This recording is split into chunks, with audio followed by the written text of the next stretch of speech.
नमस्कार, मैं हिम्मत सेठ एक बार फिर आपके सामने उपस्थित हूँ नए विषय और नए वीडियो को लेकर। दोस्तों, आज हम बात करेंगे बिजली जो अ, आजकल बिल्कुल जो जनजीवन के लिए आवश्यक हो गई है, उसकी जो अव्यवस्थाएं चल रही है, उसके ऊपर बात करेंगे।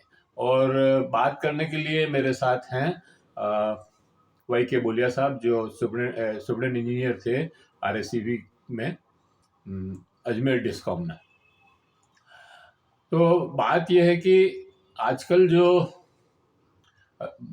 ग्रामीण एरिया में जो बिजली की जो व्यवस्था है, उसमें अभी एक नया काम और जोड़ दिया है, और वो सारे मतलब शहरी गांव सब जगह जुड़ा है। वो है कि स्पॉट बिलिंग, मतलब जो व्यक्ति यूनिट वो लेने जाएगा,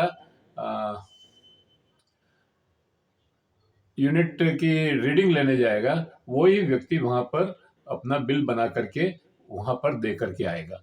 ये वैसे तो व्यवस्था अच्छी है, डबल डबल नहीं होता है, वहीं पे वही वही देखा, वहीं पे बिल बनाया और दे दिया।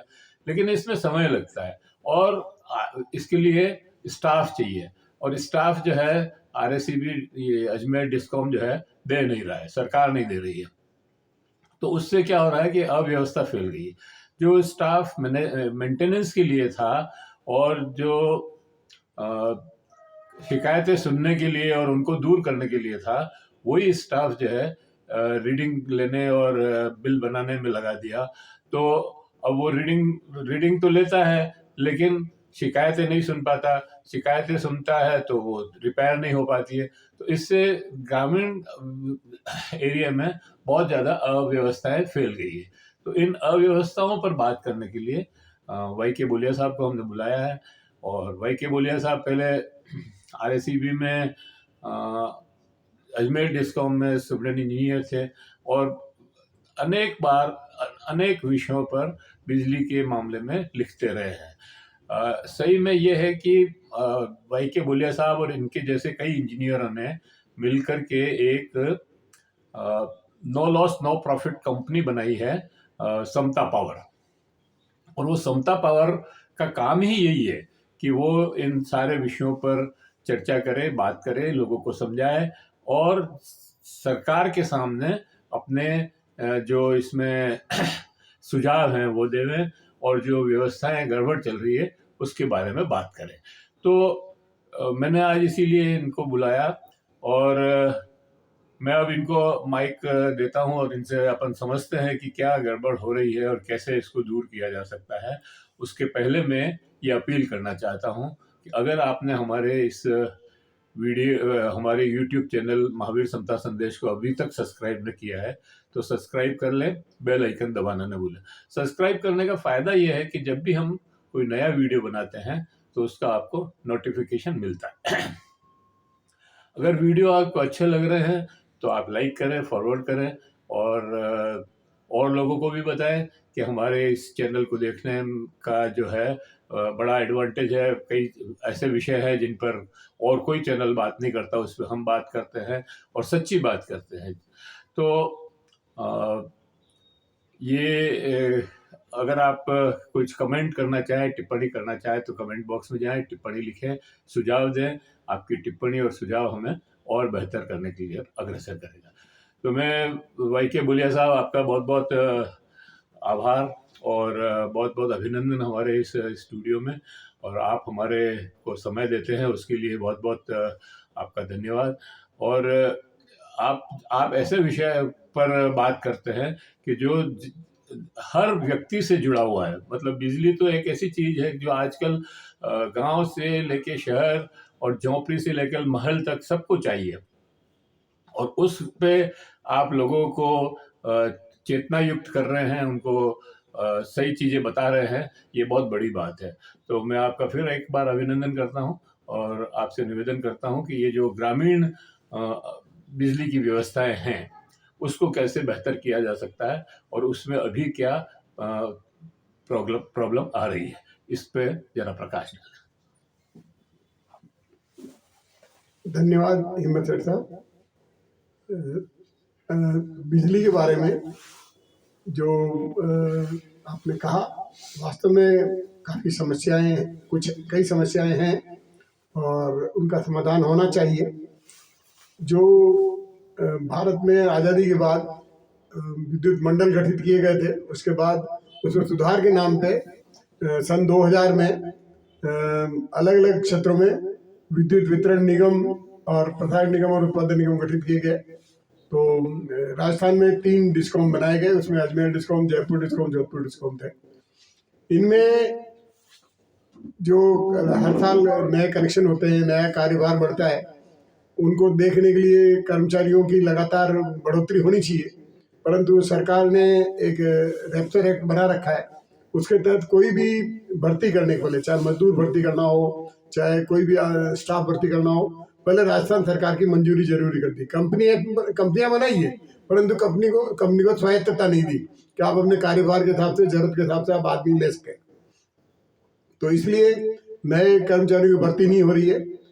पहले हर गांव में बिजली का एक लाइनमैन होता था, सब लोग उसको जानते थे, कोई भी काम होता उसके पास जाते, वो लाइन ठीक कर देता, कंप्लेंट दूर कर देता और काम जल्दी हो जाता था। धीरे धीरे काम बढ़ता गया, आदमी नए भर्ती नहीं हुए, पुराने रिटायर होते गए और आज नौबत ये है कि पहले जहाँ हर गांव में एक लाइनमैन होता था, आजकल 25 से 30 गांवों के बीच में एक लाइनमैन काम कर रहा है और उसको कोई साधन भी नहीं है, कोई मोटरसाइकिल नहीं है, कोई उसको पेट्रोल का पैसा नहीं मिलता, कुछ नहीं मिलता। उसको कह रखा है केवल साइकिल पे जाओ। साइकिल पे आज के ज़माने में 25-30 गांव कवर करना संभव नहीं है। तो व्यवस्थाएं वैसे, और जितने स्टाफ चाहिए, इनका एक मापदंड बना हुआ था कि 70 उपभोक्ताओं पे एक कर्मचारी होना चाहिए। राजस्थान में अब 1.5 करोड़ उपभोक्ता हैं, वो 70 का भाग दें तो उसमें करीब 2 लाख से ज़्यादा इनके कर्मचारी होने चाहिए। आज विद्युत वितरण निगम के पास केवल 35,000 कर्मचारी है। तो वो मतलब एक बड़ा अच्छा हिस्सा कुल है। उनमें भी 35,000 में से 25,000 तो वो हैं जो 50 साल से ऊपर की उम्र के, जो खंभे पे चढ़ने लायक भी नहीं रहते, मजदूर आदमी है। तो उनको खान पान भी, तनख्वाह भी कम मिलती है, खान पान भी उनका वो नहीं होता, तो वो नहीं कर पाते। तो ये समस्या पहले ही थी। अभी इन्होंने फैसला किया कि पहले जो बिलिंग व्यवस्था थी, पहले एक आदमी मीटर रीडर आपके घर पे मीटर रीडिंग लेने आता था, फिर वो आके ऑफिस में आके रीडिंग देता था, वहाँ से बिलिंग सेक्शन को जाता था, जो कंप्यूटराइज बिलिंग एजेंसी है, वो बिल बनाती थी, बिल बन के वापस ऑफिस में आता था। फिर एक आदमी को बिल बांटने के लिए देते थे, वो आदमी बिल बांटने के लिए अलग अलग घरों में जाता और फिर आप लोग बिल जमा कराने के लिए ऑफिस में या जो भी कलेक्शन एजेंट थे उनको देते थे। इस काम में समय बहुत लगता था, पैसा भी, जो बिजली आज आपने खर्च कर दी उसका पैसा 1.5-2 महीने बाद निगम को मिलता था। और निगम क्योंकि पैसा बैंक से लोन लेते हैं, फाइनेंशियल इंस्टीट्यूशन लोन लेते हैं, उसको ब्याज देना पड़ता है, तो घाटा भी होता था।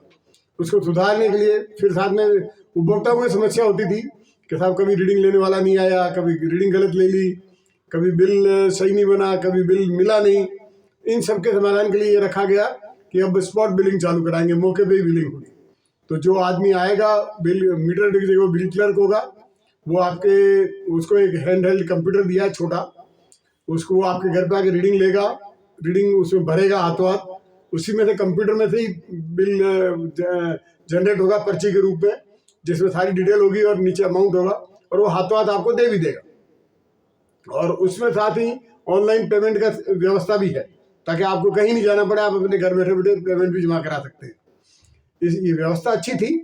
और क्योंकि कंप्यूटर, हैंडहेल्ड कंप्यूटर दिए हैं, तो उसके लिए ट्रेंड स्टाफ चाहिए जो कंप्यूटर को ऑपरेट कर सके। परंतु इस मामले में सरकार ने मना कर दिया, कोई नया स्टाफ नहीं देंगे, आप अपने पास जो स्टाफ है उन्हीं से काम कराइए। पहले स्टाफ यहाँ कम था, 2 लाख की जगह 35,000 कर्मचारी थे, उनमें से भी 25,000 अनपढ़ या बहुत कम शिक्षित जो कंप्यूटर नहीं चला सकते।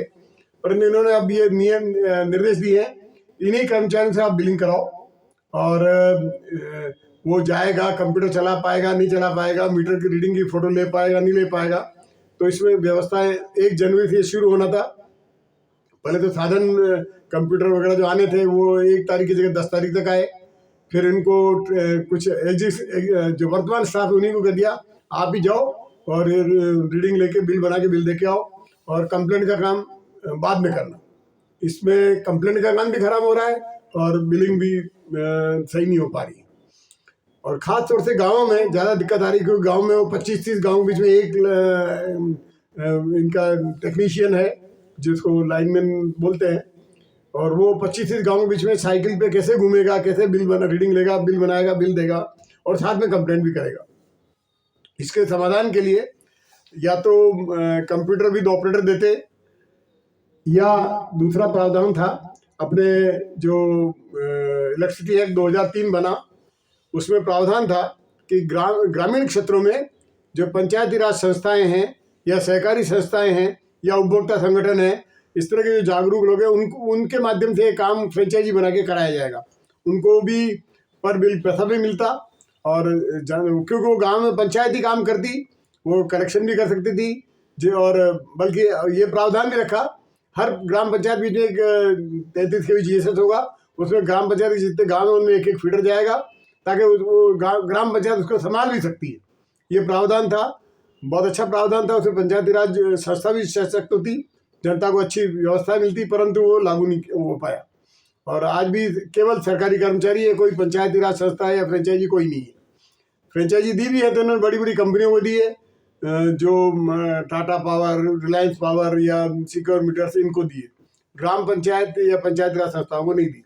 उनका सहयोग लेते, जो विद्युत नियम 2005 में भी प्रावधान था, विद्युत अधिनियम 2003 में भी प्रावधान था, ग्रामीण विद्युतीकरण नीति 2006 है, उसमें भी प्रावधान था। सब में प्रावधान किए कि आप पंचायती राज संस्थाओं को काम देवें, ग्राम पंचायतों को काम देवें, उनका सहयोग लेवें, ताकि उनको भी कुछ आय का साधन बढ़े और गांव के लोगों को अच्छी सुविधाएं मिले। परंतु ये हो नहीं पाया। तो हमारा विद्युत मंडल निगम से हमने यही अनुरोध किया है कि आप एक तो ग्राम पंचायत में पंचायती राज संस्थाओं का या उपभोक्ता संस्थाएं या सहकारी संस्थाएं जो भी बनी है गांव में सक्रिय है, उनका इस मामले में सहयोग लेवें, उनसे काम करावें, और साथ में जो या फिर इनको कंप्यूटर विद ऑपरेटर का काम उनको देवें, ताकि वो अच्छा काम कर सके, ढंग से बिल बना सके और बिल ले सके, ताकि जनता को बिल समय पे मिलेगा तो बिल जमा कराएंगे। अगर बिल समय पे नहीं मिला तो वो उसको एक बार जमा कराने चूक जाएगा, वो पैसा बढ़ जाएगा, अगले महीने डबल हो जाएगा, तो वो फिर जमा ही नहीं करा पाता, फिर बकाया भी बढ़ती है और उसको भी दिक्कत आती है। और अब तो जो मीटर लगे हैं आप सबके घरों में, वो स्मार्ट मीटर हैं, उसके माध्यम उसमें रीडिंग पिछली 1 तारीख की सेव रहती है 2 महीनों की, उसके हिसाब से ये बिल बनाएंगे। और अब तो ये टेक्नोलॉजी भी आ गई है कि ऑफिस में बैठे बैठे एएन साहब उस मीटर की रीडिंग ऑफिस में बैठे बैठे भी ले सकते हैं, वहीं बिल बना के आपको व्हाट्सएप या उसे भेज सकते हैं। और साथ में अगर कनेक्शन बिल जमा नहीं हो तो ऑफिस में बैठे बैठे कनेक्शन भी काट सकते हैं। ये टेक्नोलॉजी भी आ गई है स्मार्ट मीटर के साथ साथ, जो अब स्मार्ट मीटर लग रहे हैं। तो अभी कुछ ऑर्डर भी हुए हैं कि गाँव में, क्योंकि बिजली सप्लाई कम मिलती थी, एग्रीकल्चर को 4, 6 या 8 घंटे से ज़्यादा बिजली नहीं देनी थी। अब इन्होंने ऑर्डर निकाले हैं कि गांव में 2 फीडर करेंगे, एग्रीकल्चर फीडर को अलग करेंगे और आबादी का फीडर अलग रखेंगे। आबादी के फीडर को 24 घंटे बिजली देंगे और एग्रीकल्चर फीडर को जो जितना शेड्यूल ब्लॉक आवर्स है, दिन में 6 घंटे, 4 घंटे, 8 घंटे जो भी है वो देंगे। तो सेग्रीगेशन के लिए भी करीब 13,000 करोड़ रुपए का ऑर्डर भी निकाले हैं, उन लाइनों को अलग अलग करेंगे। और फिर ये भी निकाला है कि था उनको प्राइवेट हाथों में देंगे, जिससे वो GSS भी वही मेंटेन करेगा, लाइनें वही मेंटेन करेगा, और ये बड़ी बड़ी कंपनी आएगी, फिर उसमें वो अपनी मुनाफाखोरी के लिए आदमी कम रखेगी, उनको कम पैसा देगी, वो काम सही नहीं होगा, अंततः उपभोक्ता ही परेशान होता है। तो जनता जागरूक बने, इस मामले में अपनी आवाज़ उठावे, सरकार तक अपनी बात पहुंचावे कि ऐसी व्यवस्था करें जिसमें जो अपने विद्युत अधिनियम, अपने भारत के संविधान में प्रावधान है कि ग्रामीण संस्थाओं को, पंचायत राज संस्थाओं को बढ़ावा देने का है। विद्युत अधिनियम में प्रावधान है, हम सब उपभोक्ता हैं, उपभोक्ता होने के नाते हम विद्युत निगम के स्टेक होल्डर भी हैं, हितधारक हैं। इस अपनी ही कंपनियां ये, इनको कंपनियों की वर्किंग अपन सुधारने के लिए अपने को आवाज़ उठाना जरूरी है। अपन सब मिलकर आवाज़ उठाएं, सही आवाज़ उठाएं और बुलंद आवाज़ संगठित होकर आगे तक पहुँचाएँ, ताकि व्यवस्था में सुधार हो सके। तो जल्दी से जल्दी व्यवस्था में सुधार होगा। सर, ये जो आपने स्मार्ट मीटर की बात की, बहुत सारी जगह स्मार्ट मीटर लगे हैं, उनका बड़ा विरोध हो रहा है और क्योंकि वो मतलब स्मार्ट मीटर का मेरा मतलब वो पहले जो बिल जमा करा मतलब बिल आप जितना पैसा जमा कराओगे उतना ही वो जो है चलेगी बिजली और फिर कट जाएगी, ऐसा कुछ है शायद उसमें। और जैसे अपने मोबाइल वगैरह में होता है, तो उसका काफी विरोध हो रहा है। और ये भी कहा जा रहा है कि स्मार्ट मीटर जो है बहुत बड़ी ज्यादा रीडिंग दे रहा है, मतलब कम खर्च होती है यूनिट और ज्यादा दे रहा है। इसके बारे में आप क्या बताना चाहते हैं? जो स्मार्ट मीटर हैं, जैसे अपने मोबाइल है, इसमें भी प्रीपेड पोस्टपेड दोनों सिस्टम हाँ, होते हैं। वही। इसी तरह स्मार्ट मीटर में दोनों व्यवस्थाएं हैं। आप चाहे तो प्रीपेड चालू कर जमा कराएंगे तो उस हिसाब से उसमें डिस्प्ले होता रहेगा, कितना पैसा आपका जमा है, कितना आज बिजली खर्ची उसका कितना कम हो गया, और लगातार बैलेंस बताता रहेगा। तो आप वापस जैसे अपन मोबाइल रिचार्ज कराते हैं उसको रिचार्ज भी कर सकते हैं। और यह पोस्टपेड सिस्टम भी है, आप महीने भर बिजली खर्च करो, महीने के अंत में जो रीडिंग होगी उसके हिसाब से आपको बिल मिलेगा और वो आप जमा कराते, दोनों व्यवस्थाएं हैं। और जहाँ तक तेज या धीरे चलने की बात है, पहले जो मीटर होते थे जो जिसमें चक्री होती थी, वो चक्री समय के साथ धीरे भी हो जाती थी, या लोग उसको चुंबक से या उससे टेम्पर भी कर सकते थे। नए मीटर इलेक्ट्रॉनिक मीटर है, ये अगर 1000 वाट का आप बल्ब लगाएंगे, 1 घंटा चलाएंगे, पूरा 1 यूनिट आता है, 1.000 आता है, कोई ज़्यादा नहीं आता। परंतु अगर आपके मकान में लीकेज है, क्योंकि ये कंप्यूटराइज मीटर बहुत सेंसिटिव है, ये एक लाइट भी आपकी फालतू जलती रहे या तार में कहीं लीकेज भी होता है उसको भी सेंस करता है। और वो जैसे आप टीवी अगर रिमोट से बंद कर देते हैं, वो इसमें बिजली खर्च होती रहेगी क्योंकि रिमोट की लाइट जलती रहती है। इसी तरह आपके प्लग्स पे उस पर एलईडी लैंप लगे होते हैं, वो चलते रहेंगे तो ये सेंस करता। पहले वाला मीटर ये सेंस नहीं करता था, अब ये सब सेंस करता है। तो रात भर अगर आप टीवी आपका रिमोट से ऑफ करके छोड़ देंगे, रात भर वो बिजली जो खाएगा वो इसमें रिकॉर्ड होती रहेगी। तो आप टीवी को रात को पूरा बंद करें, रिमोट से बंद नहीं करें। और ये मीटर बिल्कुल एक्यूरेट है, इनकी टेस्टिंग लगातार होती है, ज़्यादा नहीं बताते पर ये एक्यूरेट बताते हैं। आप बिजली बचाएं, कम से कम जो भी साधन है आपके, बल्ब की जगह एलईडी आ गई आजकल, 3 वाट 5 वाट 7 वाट 9 वाट, वो काम में लेवे। और जो 3 स्टार 4 स्टार 5 स्टार के उपकरण वो काम में लें तो बिजली खर्च कम होगा। थैंक यू बुलिया साहब, आपने बहुत अच्छी जानकारी दी हमारे श्रोताओं को, दर्शकों को। और मैं आपका बहुत बहुत आभार व्यक्त करता हूं और इस वीडियो को यहीं समाप्त करता हूं। और समाप्त करने के पहले फिर से एक बार ये अपील करना चाहता हूं कि अगर आपने हमारे यूट्यूब चैनल महावीर समता संदेश को अगर सब्सक्राइब न किया है तो सब्सक्राइब कर लें, बेल आइकन दबाना न भूलें। और अगर वीडियो अच्छा लग रहे हैं और ये वीडियो अगर आपको पसंद आया तो और लोगों को फॉरवर्ड करें, भेजें लोगों को, क्योंकि ये वीडियो जो है ना, मतलब लोगों में चेतना जगाने के लिए है, मतलब लोगों को समझाने के लिए है कि भाई कैसे बिजली का दुरुपयोग हो रहा है, कैसे बिजली को सही तरीके से उपयोग करना चाहिए। क्योंकि वैसे भी बिजली कम है, मतलब उत्पादन भी कम हो रहा है। और कई जगह मतलब जैसे खेतों में कृषि के लिए रात को दी जाती थी बिजली, अब शायद दिन में भी देने लगे हैं या नहीं भी देने लगे हो पता नहीं, लेकिन ऐसी डिमांड थी कि दिन में भी दी जाए। तो अगर बिजली हम कम खर्च करेंगे तो उनको भी मिलेगी, कृषि वालों को भी मिलेगी। अगर हम शहर में बिजली कम कम खर्च करेंगे तो गांव में भी ज़्यादा मिलेगी।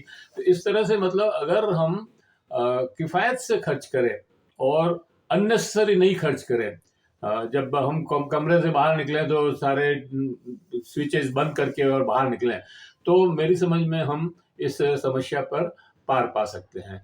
धन्यवाद, आपने हमें बहुत अच्छी जानकारी दी, उसके लिए धन्यवाद। आप लोगों ने हमें अंत तक सुना, उसके लिए धन्यवाद। और फिर मिलते हैं किसी और नए वीडियो के साथ और नए विषय के लिए। Thank you.